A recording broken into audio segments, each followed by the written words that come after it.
Hello everyone. What are you doing? Worrying about your child's future? तर काळजी नका करू. फक्त मुक्ताई कॉन्व्हेंटला संपर्क साधा. Because here you get learning with the excellence, quality education, science-based activities, play-based games and interactive learning. With all these modern teaching methods and strong parent-teacher communication, then what are you waiting for? लवकरात लवकर आपल्या पाल्याचे admission Muktai कॉन्व्हेंटला करा. Location आहे Muktai convent, Chetananagar, Sundarkhed, Buldhana.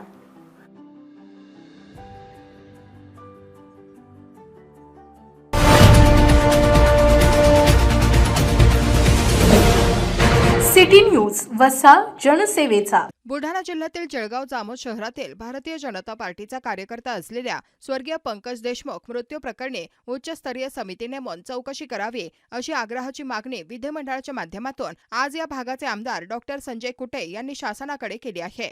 Pankaj Deshmukh मृत्यू प्रकरण मागील काही दिवसांपासून बुलढाणा जिल्ह्यात गाजत आहे. भारतीय जनता पार्टी सोडून इतर सर्व पक्षांनी सीआयडी चौकशी करून या प्रकरणाची सत्यता समोर आणण्याची मागणी सुरू आहे. यासाठी अनेक आंदोलनही झालीत. असे असताना भाजपकडून मात्र आतापर्यंत या प्रकरणात कुठलीच मागणी अथवा भूमिका स्पष्ट करण्यात आली नसल्याने विरोधकांनी भाजपवर निशाणा साधलेला होता. याशिवाय विविध आरोप सुद्धा करण्यात आले होते. आता यामध्ये या भागाचे भाजपचे आमदार डॉक्टर संजय कुटे यांनी विधिमंडळामध्ये आज आपल्या लक्षवेधी भाषणामध्ये सांगितले की स्वर्गीय पंकज देशमुख म्हणजे माझा अत्यंत जवळचा तसेच लहानपणापासून माझा सहकारी राहिला आहे. त्याचा झालेल्या मृत्यूबद्दल कुटुंबियांच्या मनामध्ये त्याची आत्महत्या झाल्याबद्दल एक संभ्रम निर्माण झाला असून त्याच्या मृत्यूची सीआयडीद्वारे चौकशी व्हावी अशी मागणी त्यांनी केली आहे. पंकजचा मृत्यू आत्महत्या आहे की घातपात आहे असा संभ्रम कुटुंबियांमध्ये निर्माण झाल्याने या प्रकरणाची चौकशी ही सीआयडी, एसआयटी, सीबीआय किंवा न्यायालयाच्या न्यायाधीशांच्या अध्यक्षतेखाली समिती स्थापन करून चौकशी करण्याची सभागृहाच्या माध्यमातून सरकारकडे आग्रही मागणी त्यांनी. संजय कुटे.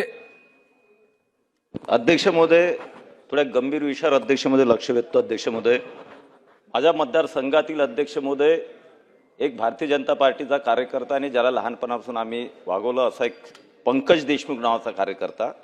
अध्यक्ष महोदय, त्याची मृत्यू झाला आणि जून महिन्याच्या पहिल्या वीकमध्ये अध्यक्ष महोदय, आणि तपास चालू आहे.